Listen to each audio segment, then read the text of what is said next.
कहानी की शुरुआत में हमारे हमारे मेन कैरेक्टर उर्यू को दिखाया जाता है जो किसी श्राइन के पास जाता है और ये यहाँ श्राइन में रहने के लिए आया था क्योंकि इसे पढ़ाई करनी थी मेडिकल की। तो ये जब दरवाजा खोलता है तो कोई भी प्रीस्ट यहाँ पे नहीं होता है, तो सोचता है कि प्रीस्ट अंदर होंगे। जब वो अंदर जा रहा होता है तो यहाँ पे लड़कियों की चिल्लाने की आवाज़ आ रही होती है, मतलब बात करने की आवाज़ आ रही होती है।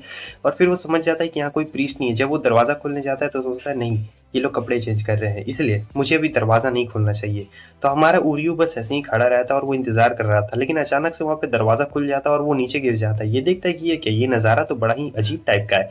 उसके बाद क्या था, वो लड़की एकदम चिल्ला के दरवाज़ा बंद कर लेती है और इसके नाक से तो एकदम खून निकलने लगता है। और ये श्राइन मेडन्स रहते हैं जो कि इसके ऊपर नमक छिड़क के इसे पवित्र कर रही थी और कहती कि तुम्हारी इतनी हिम्मत, तुमने हमें ऐसे देख लिया। और जो ब्लू हेयर वाली रहती है वो तो इसका मजाक उड़ा रही थी, कह रही थी आज भी ऐसे लोग रहते हैं जिनके नाक से ऐसे खून निकलता है।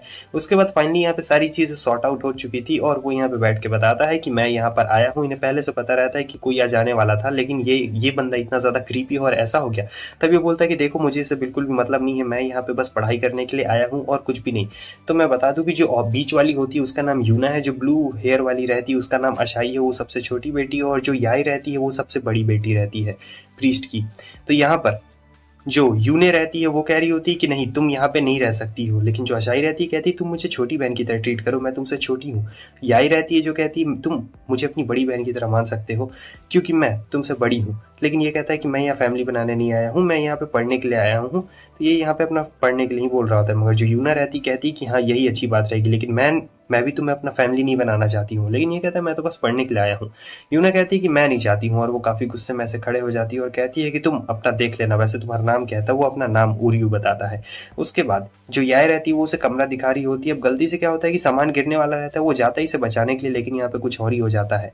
और ऐसे में यूना ने उसे देख लिया था तो वो काफ़ी ज़ोर से चिल्लाती है और कहती है कि तुम तो एक नंबर के परवर्ट वाते ही शुरू हो गए।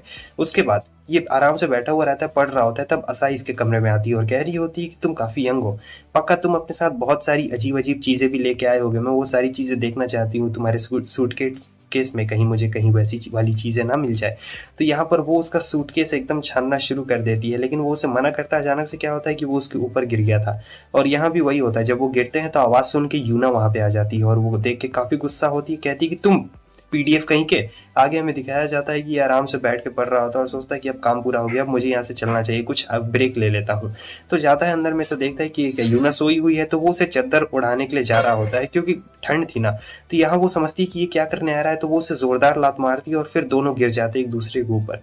और ये चीज़ देख लेती है अशाई और याई और कहते हैं कि ठीक है तुम लोग अपना लगे रहो, हम लोग चलते हैं यहाँ से, कोई प्रॉब्लम वाली बात नहीं। तो सारी चीजें यहाँ पे फिर से सॉर्ट आउट हो जाती है। तो वो पूछता है यूना से कि तुम देर रात तक क्या कर रही थी। अब वो बताती है कि मैं ये लकी चार्म्स को बना रही थी। हाँ ये लोग बेचने नहीं वाले हैं, ये लोग लोगों को ऐसे ही देंगे, तो इसमें कोई प्रॉफिट नहीं होने वाला है। और यही बात उर्यू भी कह रहा होता है कि तुम लोग को जब इससे प्रॉफिट नहीं होने वाला है तो तुम लोग क्या कर रही हो। तब वो बोलती है कि हमें गॉड पे पूरा भरोसा और गॉड हमारी जरूर मदद करेंगे, ये सब हम लोग वर्शिप के लिए करते हैं और हमारी मॉम ने हमें ये रिबन दिया है, ये उनकी आखिरी निशानी है हमारे पास में। और हम लोग नहीं चाहते हैं कि कोई भी, ये लोग गॉड पे बहुत ज़्यादा भरोसा करते थे, मगर जो उर्यू रहता है इनसे बिल्कुल अलग रहता है, वो साइंस पे भरोसा करता था। और वो बताता है कि मैं यहाँ पढ़ने के लिए आया हूँ, मुझे डॉक्टर बनना है। तब यूना बताती कि ये साल और ये जो दिन तुमने चुना है आने का बहुत ही अच्छा है, क्योंकि अभी स्टार्स चमकते हैं। और वो एस्ट्रोलॉजी के बारे में बताने लगती है, भगवान के बारे में बताने लगती है, जिसे सुन के हमारी उर्यू को बहुत ज़्यादा गुस्सा आ जाता है, क्योंकि इन लड़कियों का मानना था कि जो भी होगा भगवान खुद पे खुद ही तुम्हारे लिए काम कर देंगे। मगर उर्यू का ऐसा नहीं मानना रहता, उर्यू का मानना रहता है कि नहीं, जब तक हम लोग खुद से नहीं करेंगे तो भगवान तुम्हारी क्या ही मदद करने वाले हैं। अब इसी चीज़ को लेकर दोनों के बीच में यहाँ पे बहस होना शुरू हो जाती है, जहाँ पे यूना कहती है कि तुम बहुत ही ज़्यादा क्रीपी हो, एक नंबर के तुम बेकार आदमी हो। लेकिन जो हमारा उर्यू रहता है कहता है कि तुम लोग को जो भी कहना है कह लो, वैसे मुझे नहीं लगता है कि तुम लोग की भगवान सुनने वाले हैं, क्योंकि ये बिल्कुल भगवान पे भरोसा नहीं करता था। पहले इसके साथ कुछ ऐसी चीज़ें हुई है जिसकी वजह से ये भरोसा नहीं करता था। अब दोनों के बीच में तनातनी हो जाती है और ये उसे श्राप दे रही होती है। कहती है कि ऐसा श्राप दूंगी ना कि कभी भी ये पास नहीं हो पाएगा, एक नंबर का ये परवट है और इसके नाक से हमेशा खून बहेगा। उसके बाद हमें दिखाया जाता है कि आज सुबह काफ़ी ज़्यादा भीड़ रहती है श्राइन में और सब लोग अपने अपने कस्टमर्स हैंडल कर रहे होते हैं, मगर जो यूना रहती है, यूना के पास में एक लड़की रहती है और वो लड़की इंग्लिश में बोल रही थी, तो इसे कुछ समझ में नहीं आ रहा होता है और यूना उसे समझाने की कोशिश कर रही थी, मगर वो लड़की कुछ समझ ही नहीं पा रही होती है।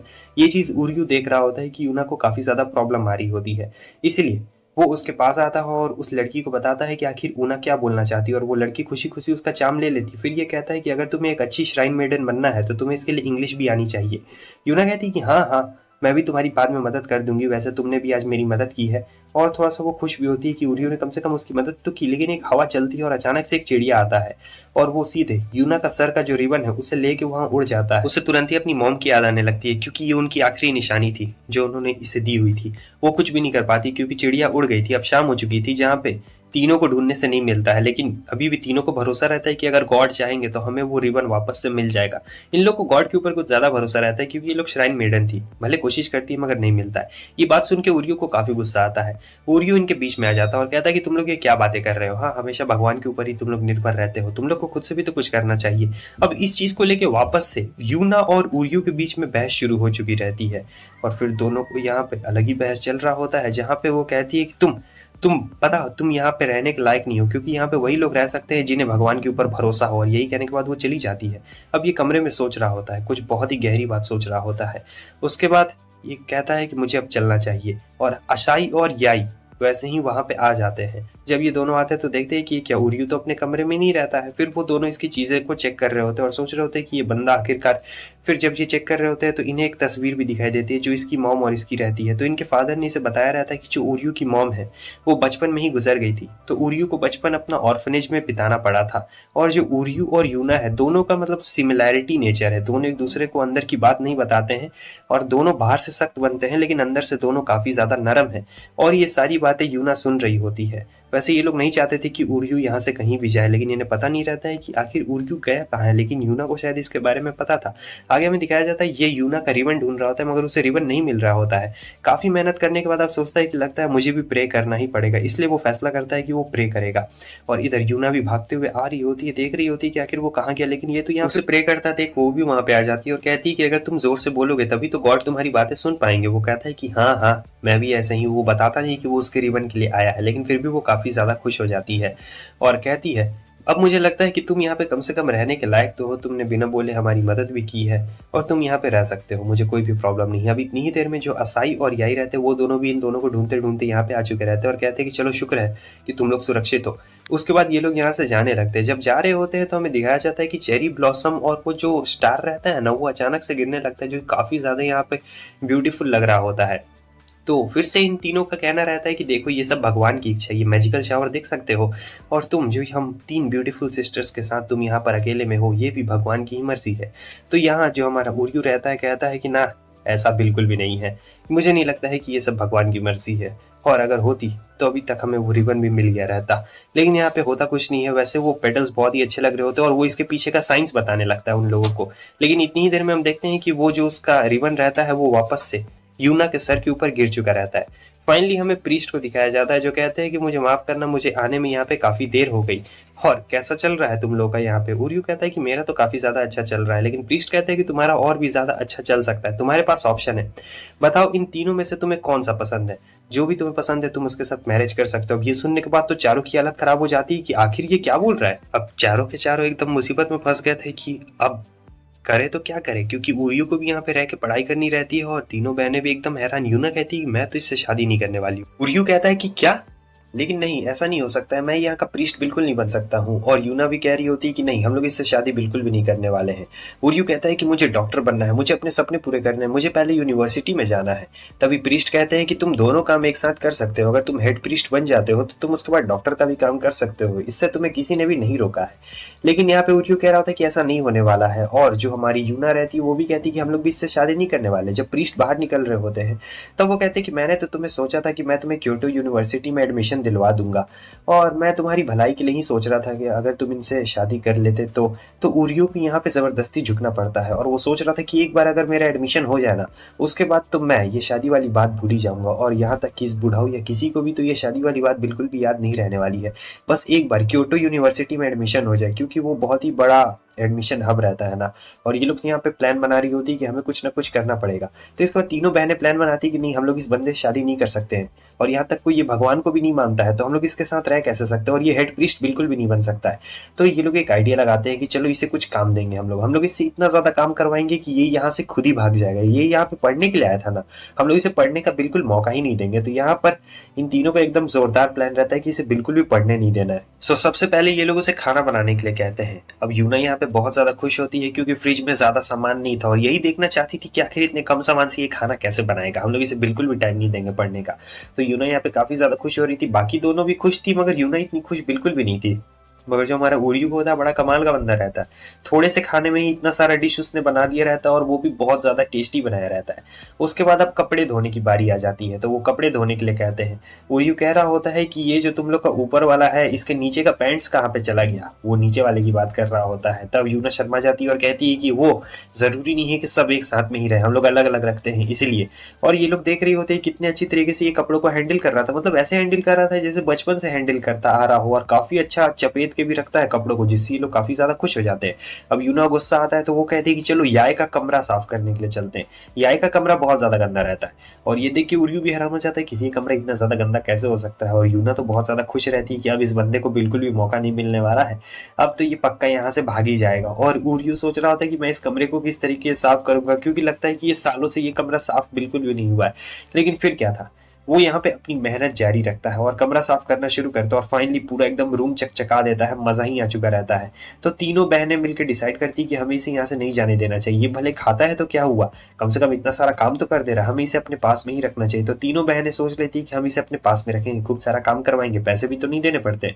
लेकिन उर्यू कहता है कि मुझे माफ करना, मैं यहाँ पढ़ने के लिए आया था और ये सब करने के लिए मैं यहाँ पे नहीं रह सकता हूँ। तो मुझे लगता है कि अब मुझे यहाँ से चलना चाहिए, क्योंकि मेरे लिए पढ़ाई बहुत ज्यादा इंपॉर्टेंट होगा और अगर मैं डॉक्टर नहीं बन पाया तो मैं अपने आप से ही धोखा करूंगा। और यही सारी बात वो लोगों को चेप देता है और फिर क्या था, वो कहता है कि ठीक है अब मैं यहाँ से चलता हूँ और स्टाइल से निकल जाता है। हालांकि तीनों बहनें उसका पीछा करती है ट्रेन में भी और देखती है कि ये बंदा सही में पढ़ाई को लेके इतना ज्यादा डेडिकेटेड है क्या, पढ़ाई करते रहता है और एकदम अकेले रहता है, किसी से बातचीत, तो ये लोग इसका पीछा कर रहे होते। उर्यू को बिल्कुल नहीं पता रहता है कि ये तीनों बहनें इसका पीछा कर रही थी और वो लोग पूरा एकदम इस पे निगरानी रख रही होती है कि देखते हैं कि आखिर ये कहाँ तक जाता है, क्या ये वापस हमारे श्राइन में आने वाला है या फिर सच मुझे अपने घर वापस चला जाएगा। क्योंकि फ्री का काम कर रहा था ना भाई, फ्री का काम कर रहा था, पैसे भी नहीं मिल देने पड़ रहे थे, तो क्या कोई भी इतना काम करवाएगा।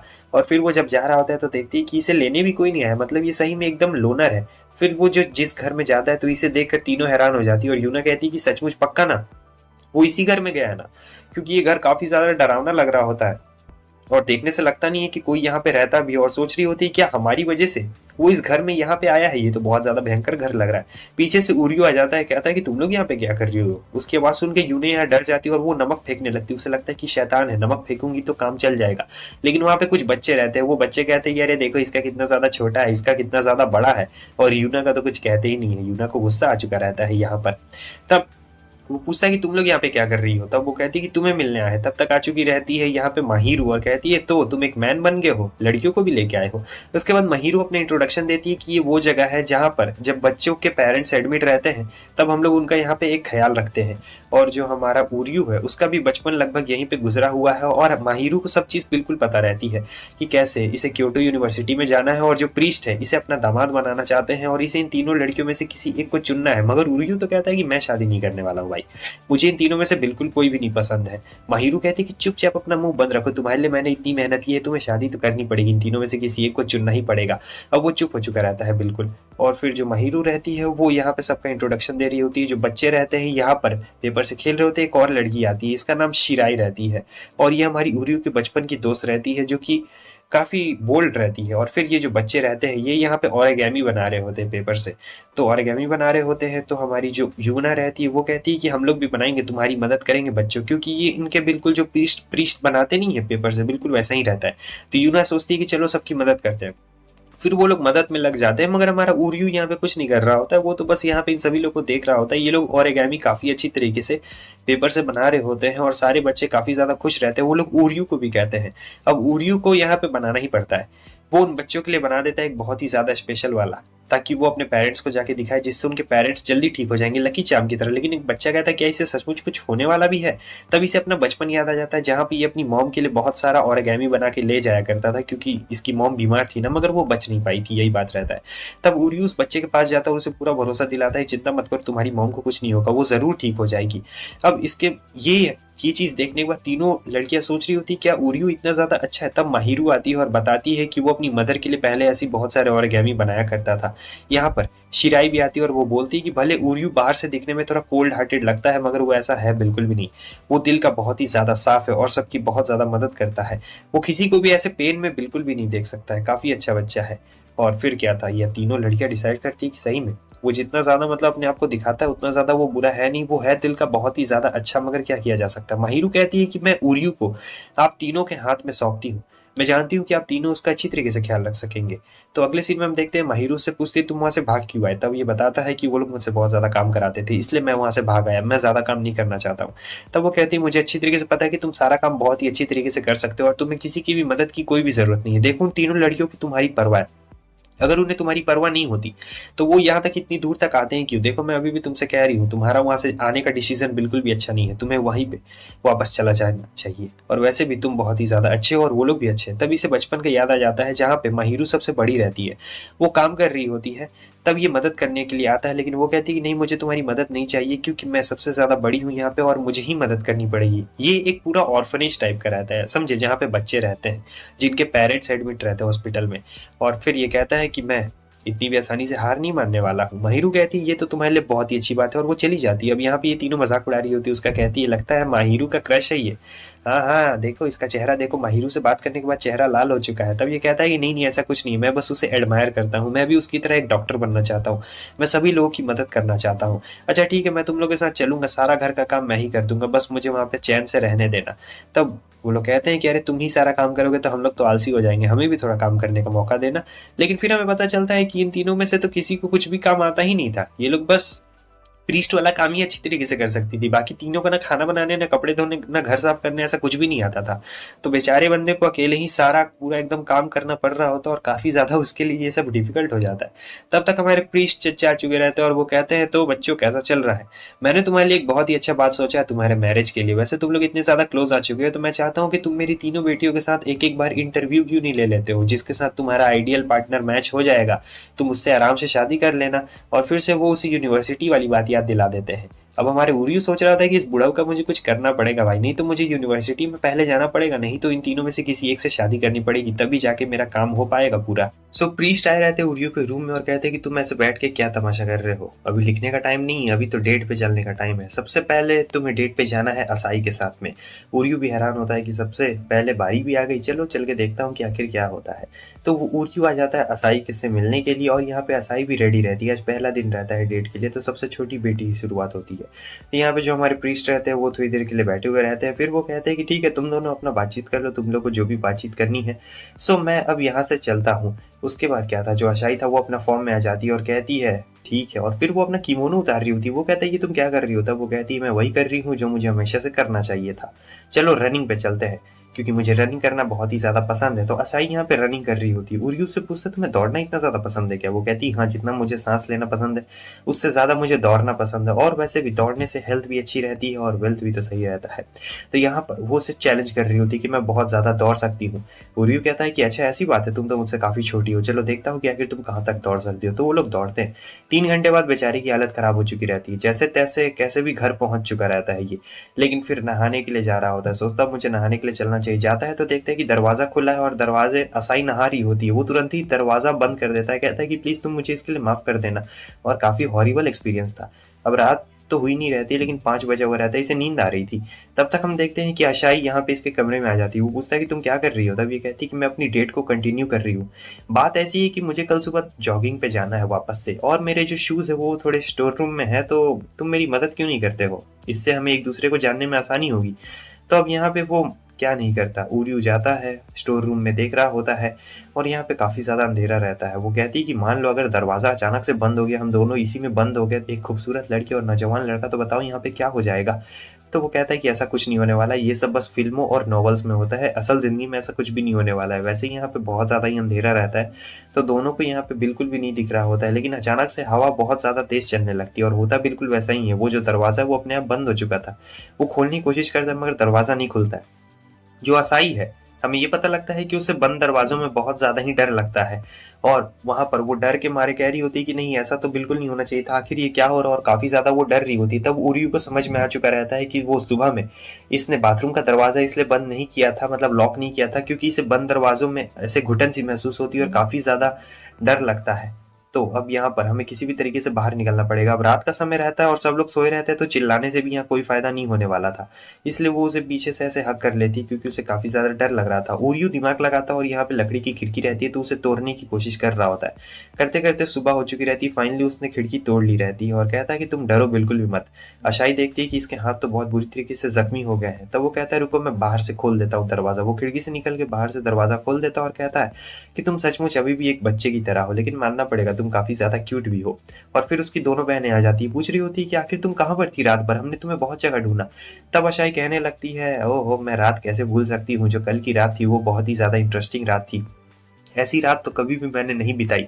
और पूरा इशारा उरियू की तरफ दे रही होती है। तब दोनों बहनें कहने लगती कि उरियू, तुम एक नंबर के परवट हो, परवट। और इन्हें पता नहीं रहता है कि आखिर यहाँ पे उरियू ने तो इसकी मदद की हुई रहती है।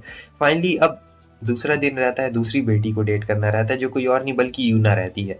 सो ऊना को डेट करने के लिए ये आया हुआ रहता है और ऊना काफ़ी अजीब तरीके से यहाँ पर हो रही होती है, तो ये लोग बाहर जाते हैं घूमने के लिए, जहाँ पर वो काफ़ी प्यार से बात कर रही होती है, क्योंकि ऊना ऐसे बात नहीं करती है। और इसे ऐसा देख के लग रहा होता है कि ये कुछ छुपा रही है क्या। एक बिल्ली भी रहती है, तो अचानक से ऊना उस बिल्ली को वहाँ से भगा देती है। ये सोच के उरियो सोच रहा होता है कि आखिर यहाँ पर ये क्या हो गया, इतना अजीब बिहेव तुम क्यों कर रही हो। वो उसे पूछता है, तब वो उसके ऊपर जाके चढ़ चुकी रहती है और बोल रही होती है कि मुझे मुझे कुछ करना है, मुझे बचाना है। और वो कहता है कि हट जाओ बेवकूफ़ कहीं की, और ये तुम आखिर ये सब क्या कर रही हो, ये सब करना तुम्हें शोभा नहीं देता है। उसके बाद क्या था, वो तुरंत ही वहाँ से खड़ी होती है और कहती है कि ठीक है, मुझे लगता है कि मुझे यहाँ से जाना चाहिए। और फिर ये दोनों इसकी जासूसी कर रहे होते हैं। तब उरी उनसे पूछता है कि आखिर यूना को क्या हो गया है। तब ये लोग बताते हैं कि यूना इस जगह को बचाना चाहती है, वो इस टेम्पल को बचाना चाहती है और इसके लिए वो अपने आप को कुर्बान करने के लिए भी तैयार है, यानी तुमसे शादी करने के लिए भी तैयार है। उरियू कह रहा होता है कि तुम लोग तो मुझे किसी शैतान की तरह ट्रीट कर रहे हो यार, मैं तुम लोग को खाने थोड़े वाला हूँ। और आखिर वो बचाना चाहती है टेम्पल को, तो मैं कौन सा बर्बाद करना चाहता हूँ, मैं भी तो बचाना ही चाहता हूँ, तुम सभी लोग की मदद करना चाहता हूँ। तो उसके बाद फाइनली वो कहता है कि आ जाओ, चलो हम लोग बाहर चलते हैं घूमने के लिए यूना। तो वो यूना को लेके आया रहता है एक कैट के शॉप पे, जहाँ पर बहुत सारी कैट्स रहती है और हमें पता लगता है कि यूना को कैट्स बहुत ज़्यादा पसंद रहती है, बहुत ज़्यादा, और वो उन्हें एक बच्चे की तरह ट्रीट करती है। वो नहीं जाना चाहती थी यहाँ से। तब उरियू को पता चल जाता है कि उस वक्त जो ब्लैक कैट उसे मिली थी, यूना ने उसे इसलिए भगा दिया था क्योंकि ये बिल्लियों को देखते ही पागल हो जाती है, एकदम मतलब प्यार बरसने लगता है, तो ये उल्टी सीधी हरकतें करने लगती है।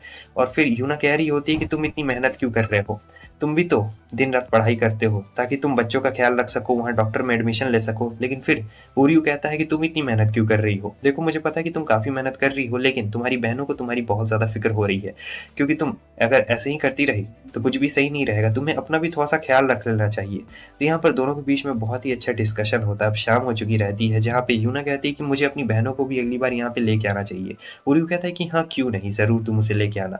फिर वो उसे एक कीचेन दे देती है, ये एक बिल्ली का कीचेन रहता है जो काफ़ी क्यूट लग रहा होता है। और वो कहती है कि आज का दिन बहुत ही ज़्यादा स्पेशल था। यहाँ जो उरियू रहता है वो यूना को देखते ही रह जाता है और सोच रहा होता है ये क्या, ये पहले से तो बहुत ज़्यादा ही डिफरेंट लग रहा है, मतलब बिल्कुल एकदम चेंज सा लग रहा है। खैर अब इसके बाद बारी रहती है यूना की, समझे। यूना का तो हो गया रहता है, तो ये का बारी रहता है। ये का ये इंतजार कर रहा होता है, तो जाता है उसके कमरे में, तो ये यहाँ पे चेंज कर रहे होते हैं। वो कहता है कि ठीक है मैं बाद में इंतजार कर लूंगा। वो कहती है कि मुझे अभी भी थोड़ा सा टाइम लगेगा। तो जो ये रहती है वो काफी ज्यादा टाइम लगा रही होती है। ये कहता है कि अरे क्या हुआ, 1 घंटा टाइम बीत गया है, अभी तक चेंज नहीं हुआ है क्या। फाइनली ये सोचता है कि मुझे दरवाजा खोलना चाहिए, देखता है तो ये कि अंदर में तो कोई भी नहीं रहता है। तो ये जाके उन्हें बताता है और बस उसका फोन मिला हुआ रहता है। तो ये लोग कह रही होती है कि कहीं ये कहीं भाग तो नहीं ना गई, आखिर वो कहाँ पे गई होगी। तो फाइनली जो उरियू रहता है वो श्राइन के पास में आता है और कहता है कि मुझे पता था कि तुम यहीं पे मिलोगे, आखिर तुम यहाँ पर भाग के क्यों आ गई। वो कहती है कि तुम एक डिटेक्टिव हो क्या, तुम्हें कैसे पता कि मैं यहाँ पे हूँ। तब बोलता है कि मैं तुम्हारे कमरे में गया था, वहाँ पर मुझे कुछ स्केचेस दिखे थे जो कि बिल्कुल इसी जगह से मैच करते थे, इसलिए मैं यहाँ पे आ गया हूँ। ये कहती है कि वाह तुम तो सचमुच मानना पड़ेगा एक डिटेक्टिव हो, लगता है तुम मुझे बहुत ज़्यादा ही पसंद करते हो। उरियू कहता है कि नहीं मैं तुम्हें बिल्कुल भी पसंद नहीं करता हूँ, ऐसी कोई भी बात नहीं है, असल में मुझे तुम्हारे साथ डेट पे बिताना है, तो मुझे ये टाइम स्पेंड करना ही पड़ेगा। और मैं आपको बता दूं जो ये है उसका चेस्ट पे एक तिल भी रहता है, मैं तुम लोग को बता दे रहा हूँ, तुम लोग जाके अपने से देख लेना। तब ये कहती है कि चलो डेट यहीं से शुरू करते हैं। फिर दोनों यहाँ पे बहुत ज़्यादा मज़े कर रहे होते हैं, काफ़ी ज़्यादा घूम फिर रहे होते हैं और काफ़ी ज़्यादा ये को भी मज़ा आ चुका रहता है। और यहाँ पर हमारा उरियू सोच रहा होता है कि मैंने सोचा था कि ये गधी है, लेकिन नहीं, ये तो काफ़ी समझदार है, इसने मुझे एक लकी चार्म भी दिया हुआ है। उसके बाद ये कह रही होती है कि मेरी दोनों बहनें बहुत ज़्यादा क्यूट है। मैं ये कहना चाहती हूँ कि अगर तुम मुझे पसंद क्यों करोगे, मेरी दोनों बहनें इतनी ज़्यादा अच्छी हैं, तुम उन्हें ही पसंद करोगे। लेकिन उर्यू कहता है कि नहीं, तुम भी बहुत ज़्यादा अच्छी हो। तब वो चिढ़ाने लगती है और इसे कह रही होती है कि अच्छा अच्छा लगता है, मैं तुम्हें पसंद हूँ। तब उर्यू कहता है कि नहीं, ऐसी कोई बात नहीं है, तुम मुझे पसंद नहीं हो। और फिर वो एकदम पूरा देख रहा होता है, चेस्ट की तरफ ही देख रहा होता है, और वहाँ पर उसे एक तिल भी दिखाई देता है, जैसा कि मैंने आप लोग को बताया। वो उसके काफ़ी क्लोज आ जाती है तो इसका बैलेंस बिगड़ता है और ये गिरने लगता है। वो पकड़ने की कोशिश करती है लेकिन वो चाम ही टूट गया था, क्योंकि चाम के चेन को पकड़ रही होती है। और ये सोच रहा होता है कि मॉम, अब मैं क्या करूं। इसकी सारी जिंदगी के आंखों के सामने आ रही होती है कि आखिर ये सब क्या हुआ, मुझे किससे शादी करनी चाहिए, आखिर मैं इन तीनों में से किसे चूज करूं। ये चूज करना बहुत ही ज्यादा मुश्किल होता जा रहा है, क्योंकि ये काफी ज्यादा कॉम्प्लिकेटेड यहाँ पर बन चुका है और कुछ भी इसे समझ में नहीं आता है। और ये अपनी मॉम को ही याद कर रहा होता है और तीनों तीनों बहनों को याद कर रहा होता है। और फिर अचानक से इसकी आंख खुल जाती है। ये देखता है कि ये क्या, मैं कहाँ पर हूँ, मैं तो अपने कमरे में हूँ। अरे ये क्या, ये लकी चार्म भी मेरे पास में पड़ा हुआ है, वो सब सपना नहीं था। इसका मतलब ये सब हकीकत में हुआ। लेकिन मैं यहाँ पे उर्यू ही आया था यहाँ पर याई से बात करने के लिए पिछले दिन के लिए कि आखिर वो चाम और वो सब वहाँ पे क्या हुआ था। लेकिन तब तक हम देखते हैं कि पीछे से वहाँ पे यूना आ चुकी रहती है। और जैसे ही यूना आई रहती है ये डर गया रहता है और कहता है कि मुझे ऐसे मत डराओ। यूना कहती है कि तुम ये सब बकवास की बातें बंद करो और जाओ जाकर मिठाई लेके आओ। उर्यू कहता है कि क्या कोई स्पेशल आने वाला है क्या। वो कहती है कि हाँ, बहुत ही ज्यादा स्पेशल आने वाला है हमारे मंदिर के लिए कोई, और तुम्हें बहुत ही अच्छी मिठाई जाकर लेनी आनी है, उसे बिल्कुल दुख नहीं देना है। आगे हमें दिखाया जाता है ये मिठाई ले रहा था, तब यहाँ पे कुछ लेडीज बात कर रही होती है कि अमाकामी श्राइन का फेस्टिवल तो अब आने वाला है ना, और ये उनके लिए बहुत ही ज्यादा कीमती वक्त रहता है। ये सारी बातें वो सुन लेता है। अब जब जाता है घर में तो देखता है कि एक नया बंदा आया है और वो नया बंदा कहता है तो तुम यहाँ पे नए रहने के लिए आए हो ना। उर्यू उन्हें अपना इंट्रोडक्शन देता है और फिर जो हमारे प्रीस्ट रहते हैं ये इस बंदे का इंट्रोडक्शन देते हैं कि ये इस मंदिर को चलाता है, मतलब फंड देता है। लेकिन अब क्या है कि ये बंदा कह रहा है कि देखो, मैं तुम्हारे मंदिर को फंड नहीं दे सकता हूँ, क्योंकि अचानक से देखो यहाँ पे कोई विजिटर्स भी वैसे नहीं आते हैं। और जब तुम्हारी मदर थी, मुझे पता है तुम लोगों को अपनी मदर को खोने का बहुत ज्यादा दुख हुआ होगा और तुम्हारा भी टाइम कुछ अच्छा नहीं चल रहा होगा, लेकिन जब तुम्हारी मदर यहाँ पे थी तो वो ऐसे ही बेकार दिन में भी इतने सारे विजिटर्स को हमारे मंदिर में खींच लाती थी और बहुत ज्यादा मजा भी आता था। पता नहीं उसने तुम लोग के लिए इतनी मेहनत क्यों की, तुम जैसी बेकार डॉटर्स के लिए। वो तुम्हारे लिए इतना ज्यादा काम करती थी और काम करते करते वो काफी ज्यादा बीमार पड़ गई। ये सुन के यूना को बहुत ज्यादा गुस्सा आता है, मगर यह उसे रोक लेती है। और फिर वो बंदा कह रहा होता है कि देखो, मैं तुम लोग को पैसे नहीं दे सकता हूँ, मुझे इस मंदिर को बंद करना पड़ेगा, तुम लोग किसी भी काम के नहीं हो। अब बीच में यहाँ पे उर्यू को गुस्सा आता है और कहता है ठीक है, मैं 5,000 विजिटर्स लेके आऊंगा, अभी जो आने वाला फेस्टिवल है ना उसी में लेके आऊंगा 5,000 विजिटर्स, ये मेरा चैलेंज है तुमसे। अब वो बंदा काफी हंसने लगता है और कहता है तो तुम्हें लगता है कि तुम इतने विजिटर्स अट्रैक्ट कर पाओगे। आखिर ये बंदा है कौन, इसे ऐसा लगता क्यों है कि ये इतना ज्यादा विजिटर्स अट्रैक्ट कर पाएगा। तो जो बाकी लड़कियां और प्रीस्ट भी रहते हैं ये भी कह रहे होते हैं कि प्लीज हमें एक और मौका दीजिए, हम लोग पक्का विजिटर्स को अट्रैक्ट जरूर कर लेंगे। यहाँ पे ये लोग सब विनती कर रहे होते हैं। तो फाइनली ये बंदा मान गया रहता है और कहता है कि हाँ क्यों नहीं। वैसे बंदा बड़ा अजीब सा रहता है, कहता है मैं चांस तो तुम लोग को दूंगा, लेकिन एक और बात, अगर तुम लोग 5,000 विजिटर्स नहीं ला पाए तो मैं मंदिर के साथ साथ तुम्हारा ये घर भी ले लूंगा, समझे। मतलब तुम लोग कहीं के भी नहीं रहने वाले हो, और तुमने जिसने चैलेंज दिया है तुम्हारे ऊपर ही सारी जिम्मेवारी आ जाती है। अब सब लोग उसे ही देख रहे होते हैं कि हाँ ये बात भी सही है कि उरियो ने उस बंदे को चैलेंज कर दिया है। और ये बंदा होता बड़ा खतरनाक है भाई, बोलता है कि पैसे के साथ साथ ये पूरा श्राइन और घर भी ले लेगा। श्राइन तो भले इसी का रहता है, और देख रहे हैं आंखों में देख सकते हैं कि इतना ज्यादा खूंखार है। और फिर आगे यूरियो यहाँ पे लग चुका रहता है, यहाँ वो पूरा एकदम सर्च मारना शुरू हो चुका रहता है। तीनों देख रही होती है कि आखिर ये इतना ज्यादा मेहनत कर रहा है, तो मुझे लगता है कि इससे कुछ हो पाएगा। लेकिन उन लोग को भरोसा रहता है कि उरियो यहाँ पे कुछ ना कुछ समाधान जरूर निकाल लेगा। फाइनली सुबह हो गई रहती है, वो सोया नहीं था और उसने पूरा एक रिसर्च डायरी बना लिया था। तो उसे ये पता चलता है कि जब इनकी मॉम जिंदा थी तो वो यहाँ पे बहुत सारे कस्टमर्स को अट्रैक्ट किया करती थी और बहुत सारे तरीके भी हुआ करते थे। लेकिन अब जब उनकी मॉम गुजर चुकी है तो यहाँ पे ना फूड स्टॉल्स लगते हैं ना कुछ लगते हैं, जो कि पहले के जमाने में लगे करते थे। तो बात यह है कि इन्हें कुछ और तरीके से विजिटर्स को अट्रैक्ट करना पड़ेगा, जो कि एक प्लान बी होने वाला है, और वो है सोशल मीडिया के थ्रू। उस वक्त तो सोशल मीडिया नहीं हुआ करता था, लेकिन इस जमाने में सोशल मीडिया है, तो इन्हें सोशल मीडिया के जरिए अट्रैक्ट करना पड़ेगा। असाई कहती है कि हमारे पास सोशल मीडिया है, हमारे पास सोशल मीडिया है, तुम चाहो तो मैं तुम्हें अपना सोशल मीडिया पेज भी दिखा सकती हूँ। वो कहता है कि हाँ क्यों नहीं, मैं सोशल मीडिया पेज जरूर देखना चाहूंगा। लेकिन यूना कहती है कि सोशल मीडिया से कैसे अट्रैक्ट करेंगे, मुझे कुछ समझ नहीं आ रहा है, क्योंकि ये लोग श्राइन मेडन्स रहती है तो इन्हें ज्यादा कुछ सोशल मीडिया के बारे में नहीं पता रहता है, मगर अशाई को बहुत कुछ पता था। आगे हमें दिखाया जाता है, वो कहता है कि ये कोई सोशल मीडिया पेज थोड़े ही है, ये तो बहुत ज्यादा बेकार है, हमें कुछ और करना पड़ेगा, लोगों को अट्रैक्ट करना पड़ेगा, फोटो डालनी पड़ेगी, तुम लोग को कैंपेन चलाना पड़ेगा, कुछ ना कुछ तो करना पड़ेगा। तो यहाँ पर वो अशाई की जिम्मेवारी देता है और साथ ही साथ हमारी ये को भी जिम्मेवारी मिलता है और यूने को भी जिम्मेवारी मिलता है। तो अशाई को जिम्मेवारी मिला होता है सोशल मीडिया पेज का, जहां पर ये फ़ोटोज़ डाल रही होती है, लेकिन उसमें 0 लाइक्स आया करते हैं और यहाँ पे कुछ-कुछ बहुत ही अलग-अलग फ़ोटो भी रहते हैं। जो याई रहती है उसकी भी कुछ फ़ोटो रहती है जो कि बहुत ही ज़्यादा अलग टाइप की रहती है और ये लोग तो आँख ही बंद कर लेते हैं। तब अशाई कहती है कि हमें कुछ और बोल्ड तस्वीर डालनी पड़ेगी, लेकिन जो यूना रहती है कहती है कि नहीं, हम लोग श्राइन मेडन्स हैं, तुम ऐसा नहीं कर सकती हो। श्राइन मेडन्स अपनी बॉडी ऐसे नहीं दिखा सकते, समझे? और तुम ऐसी तस्वीरें बिल्कुल भी नहीं डालने वाली हो। अब इसी बात को लेके दोनों बहनों के बीच में बहस हो चुकी रहती है, जहाँ पे अशाई कहती है कि तुम बहुत पुराने ख़्यालात की हो और यूना कहती है कि तुम बहुत ज़्यादा मॉडर्न हो रही हो, तो दोनों के बीच में यहाँ पे झगड़ा हो चुका रहता है। यूना भी काफ़ी गुस्से में रहती है और अशाई भी काफ़ी गुस्से में रहती है और दोनों एक-दूसरे से बात बिल्कुल नहीं कर रहे होते हैं। तो यहाँ पे जब इनका खाना खाने का टाइम होता है, तो तीनों एक-दूसरे से बात नहीं कर रहे होते। उसके बाद ये किसी भी तरीके से अपनी सेल्फ़ी लेने की कोशिश कर रही होती है, इसे सेल्फ़ी लेने के लिए नहीं आ रही होती है, तब उर्यू आता है और उसे समझाता है अच्छी तरीके से। फिर वो लोग जाते हैं तो देखते हैं कि अशाई तो काफ़ी ज़्यादा मेहनत कर रही है यहाँ पर, वो काफ़ी ज़्यादा मेहनत कर रही है। तो वो कहता है जाओ उससे बात कर लो, लेकिन यूना कहती है कि नहीं, मैं उससे बात नहीं कर सकती हूँ। तो वो अपनी तस्वीर भेज देती है अशाई के मोबाइल पर और पूछती है कि इसे पोस्ट करो। लेकिन अशाई कहती है कि ना, ये फ़ोटो उतना ज़्यादा नहीं चलने वाला है, मैं इसे पोस्ट नहीं करने वाली हूँ। तब वो पीछे से आ जाती है और सीधे सीधे आके उसे गले लगा के उससे माफ़ी माँग रही होती है, जहाँ पे अशाई ने भी उसे माफ़ कर दिया था और कहती है मुझे माफ़ करना, मैंने कुछ ज़्यादा बोल दिया। यूना भी कहती है कि मुझे भी माफ़ कर देना, मैंने भी कुछ तुम्हें ज़्यादा ही बोल दिया था। और फिर कहते हैं कि ठीक है, पोस्ट हम लोग डालेंगे और ये भी आ जाती है, तीनों के ऊपर गिर जाते हैं, मज़ा आ जाता है। फिर ये तस्वीर खींच लेता है। सो यही जो तस्वीर है यही जाने वाली है सोशल मीडिया पे और इस तस्वीर को मैं बता दूं 30K से ज़्यादा लाइक्स मिल चुके थे और यहाँ पे इनकी फैन फॉलोइंग भी बहुत ज़्यादा बढ़ रही होती है काफ़ी। अब मेन चीज़ यहाँ पे रहता है कि इन्हें कुछ बनाने पड़ेंगे लकी चार्म्स और इसका काम ये को सौंपा गया रहता है। तो ये क्योंकि चार्म्स बनाने में अच्छी रहती है तो उसी का काम रहता है लकी चार्म्स बनाने के लिए। हालांकि 2 दिन यहाँ पे बीत गए रहते और फेस्टिवल का दिन भी नजदीक आ रहा था। ये उसके दरवाजे पे खटखटा रहा होता और कहता है कि दरवाजा खोलो, 2 दिन बीत गए, तुम क्या कर रही हो? तब ये दरवाजा खोलती है और कहती है कि अभी थोड़ा सा टाइम और रुक जाओ यार, मुझे थोड़ा सा टाइम चाहिए, मैं डेडलाइन से पहले काम पूरा कर दूंगी। लेकिन इसने अभी तक शाइन बोलो तो काम शुरू भी नहीं किया हुआ रहता है। अब रात हो गई रहती है, हुरियू को तो यकीन नहीं हो रहा था कि पक्का ये लोग कुछ नहीं कर पाएंगी।